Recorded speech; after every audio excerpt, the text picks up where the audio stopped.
In this video, let's look into the conditions, loop, and styling in Plant UML. Now, before we go into Plant UML, I just want to tell you that this is a continuation of the series which I have done for Plant UML. Just to start with, Plant UML is an open source tool to create diagrams. You can create mind map, flowcharts, UML diagrams in Plant UML, and you can even output the diagrams into PNG SVG format. Now, diagrams are made version controllable and you usually write it in a text file. So basically, you write a code and instead of it, drag and drop. So let's jump into VS Code. Now in VS Code, what I've done is like I have installed an extension Plant UML and also added installed Java in my machine. Now this is the first example which I created and showed you how to create a Plant UML diagram. Now to start with fresh, what I'm gonna do, I'll just close this window. I'll just click on save, close the preview, and I'll create a file which I will call it as. So let me go ahead and select the root over here and I'll call it as conditions.puml. Now to start with a basic plant UML, I will just start writing at the rate plant. So you need to write plant UML. So if you want to see the syntax, it starts with start UML. So I'll just write it as at the rate start UML, plant UML. So that's just the name of that file. So plant UML. And I will just write at the rate end UML. So this is how you create a basic plant UML document structure. You can go ahead and preview the current diagram and then the diagram will be visible, but you need to write some code before you start. So I'll start with a title and call it as a condition example. And that's the title of the document. Then I will add an actor. So I'll call it as an actor user, actor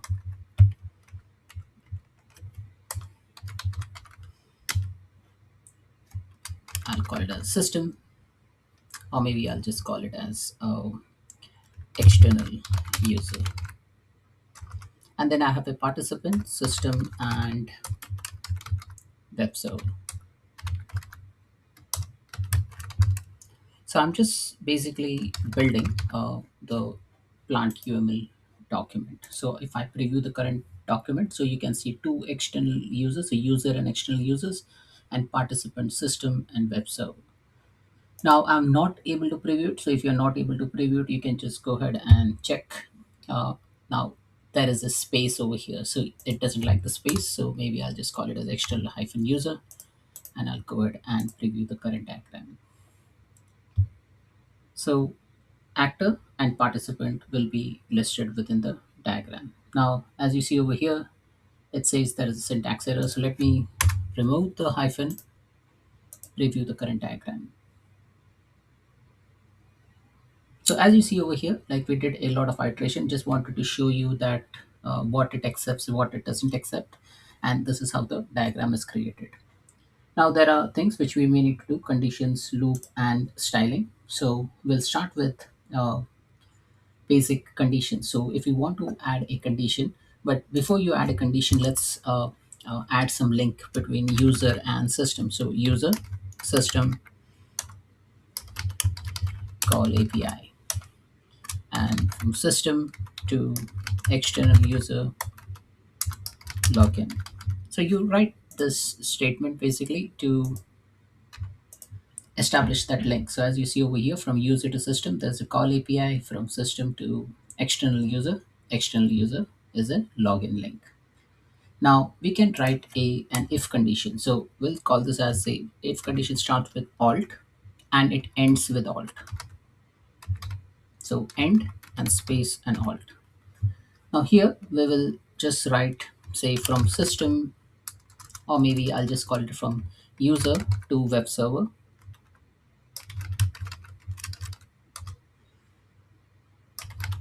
Notify state. So as you see over here, it has added this alt. Okay, so it says from user to the web server, notify the state. I can add one more condition over here. I'll say web server to, and now I put a dotted line,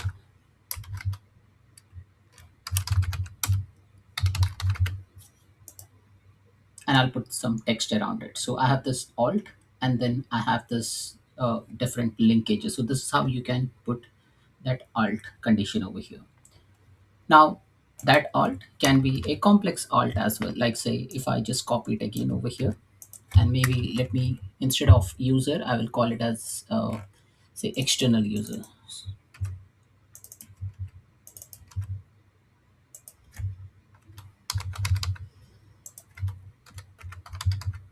And now, as you see, this is added alt over here. So this is like a kind of an if condition. Now, if you want to make multiple conditions, you can just call it as alt, and we can just put some title around it. Say, uh, web server dot load greater than maybe 80%. So I have put some title around the alt, web server dot load greater than 80%. If that is the condition, then external server to web server notify state twice. Or I would say put an else. You put a web server system and then end alt. So you can put that if and else condition like that. So as you see over here, it has put that dash. So how to read this? So I'm just focused on this part. Alt web server dot load greater than 80%. That is the link. Else, this is the link.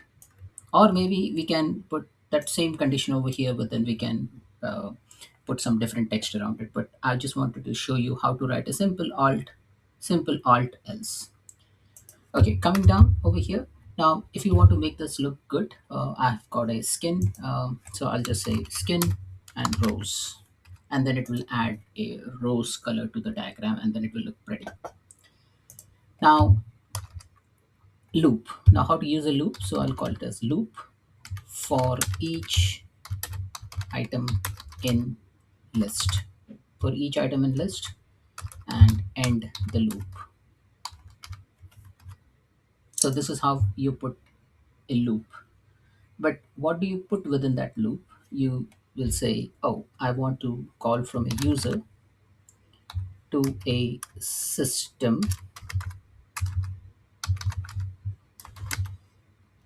and I'll just call it as process item. So user to system process item. So that's a part of the loop, and that will be looped across, right? And for each item in, I'd say, list, and then you can add multiple items listed over here. So I'll just call it from user to web server call API. I can make this as dotted as well. So if I put 2 dash, then it will put a dotted line around the loop. Now let me preview the current diagram. Now I think there is some error over here. So in order to troubleshoot the error, just put that in the remove the extra space, then you preview the diagram, and it still shows you an error. So let's look into troubleshooting the error. It says uh, you can see that there is some error within the string line number 28. So user web server, and now here the error is web server because our object is not web space server but web server. So let me put this web server correctly over here, and then it should be able to generate the correct diagram. So this is how you can use a loop for each item in the list, but make sure that your syntax is correct. Now here I have put the title condition example. I can even put a header. So I'll just say header, this is a good diagram. I can put a header around here, this is a good diagram. And I can even go ahead and put a footer around here. Say footer, this is footer example.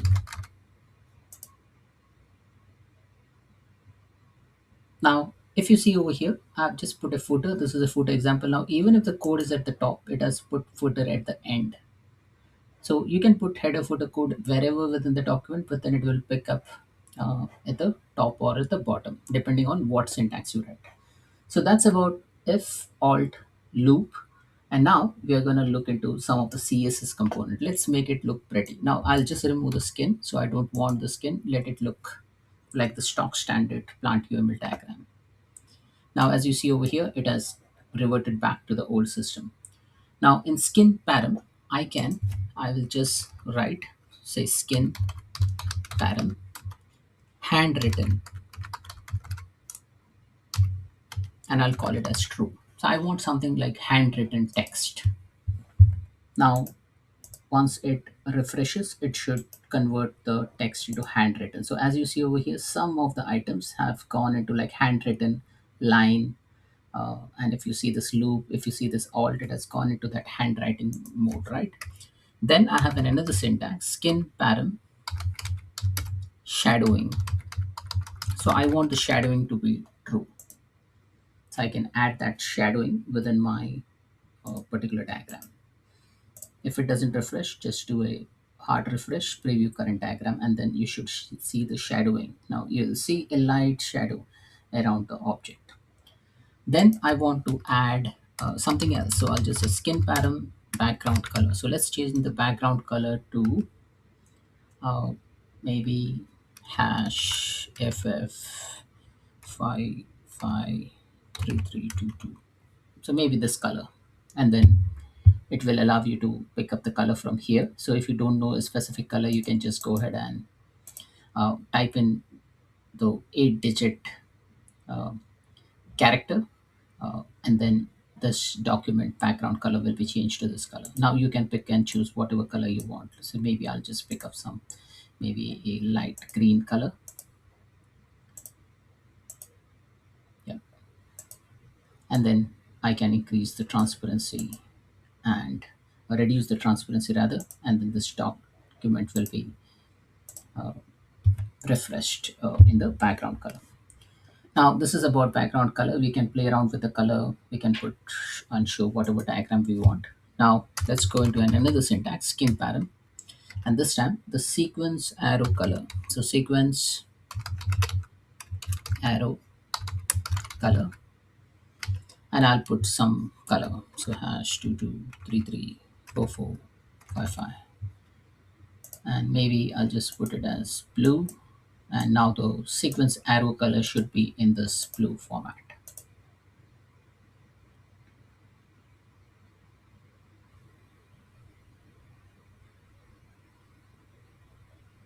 As you see, now this has gone into blue color. Now if you see in this diagram, the user and external user at the top, system web server at the top, and then you see this at the bottom as well, right? Now I don't want this item to be shown in the bottom. Like I just want this part but not this part. I'll just get rid of this. So for that, you can just specify skin param style and say strict UML. So if it's a strict UML, then the bottom content will be disappeared from the screen. So let's preview it, and then you will see that the bottom content is now removed completely. So it looks like a proper strict UML diagram, right? So this is that UML diagram. Okay, now we have seen background color, we have seen sequence arrow color. Let's add something to the note. Now, if you see over here, before we go into the note, if you see this alignment, this message, call API, this is on the left, right? Now, what if you want that to the center? So you can just say skin param sequence message alignment, sequence message alignment, and I want it to be the center.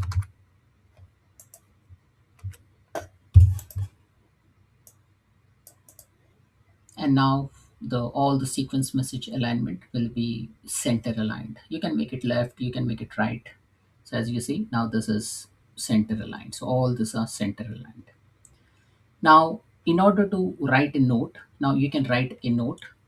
Now I'll show you how to write a note as well. So let me go over here and say note write of web server. So I want to write a note on the web server. This is an IIS server. So I'm just adding a note to the right of the web server. Now I can play around with the color of the note as well. Like by default, the note is in a yellow color. So as you see, this is in a yellow color. Let me go ahead and remove the handwritten as false. Okay, I don't want the handwritten. I want the shadow. I don't want the background color. Even this background color is not good for me. Like I don't like this color.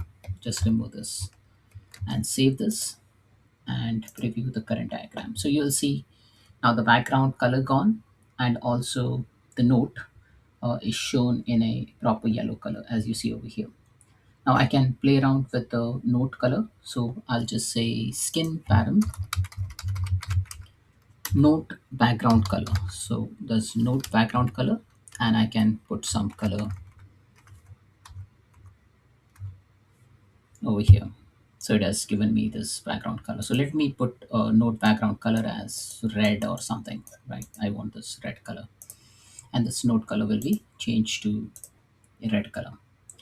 I can even change the note border color, the font color. So there are various syntax around it. So again, skin pattern note border color, and let me see if I can put this as green.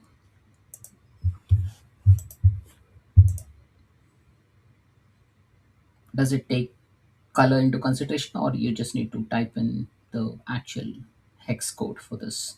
Now I think it has taken this green color. Now we can also call the skin pattern and note font color, and this time I'll call it as white. So I want this color in a white format. Preview current diagram.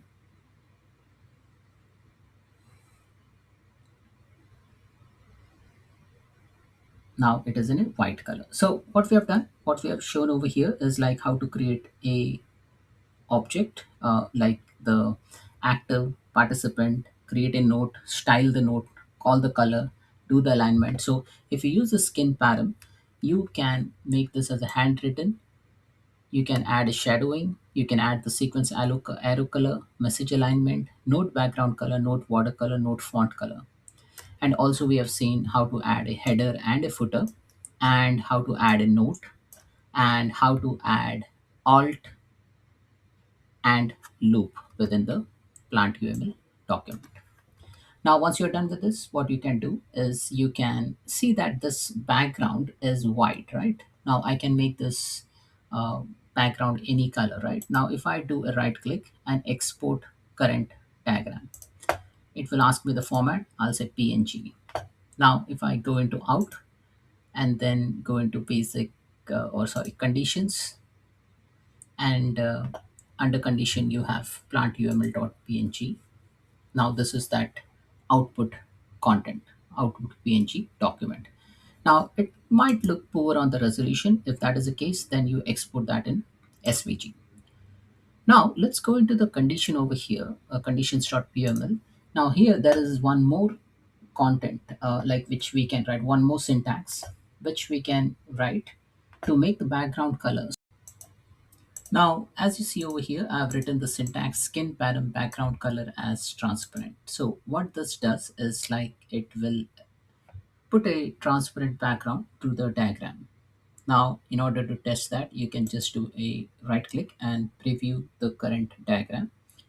Now I've already exported that. Now, if I see this diagram, you can see this diagram is in a transparent background way. Now, this is a good example, like if you want to hide the background or maybe just show a transparent background while rendering the diagram. So that's it, folks. This is all about Plant UML, conditions, alt, loop, and some styling around. Thanks for watching.